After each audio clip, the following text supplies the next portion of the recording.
In this video, I'm gonna show you how you can send Google Calendar invite in Gmail. First, go to Google Calendar and then select a date. Now on the left panel here, add a title. Now select the time frame.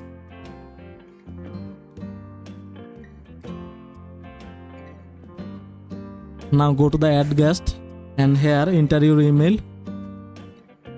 Select. Click on guest permission and here you will see your guest user role. So if you tick mark this, then your guest can modify your event, and if you untick, then no one can modify it. If you untick this, then your guest cannot invite others. So after that, click on save and then click on send. Now check your mail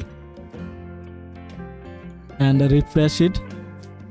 If you don't see this mail, then check your mail from more and click on spam. So I have got the mail, just click on that.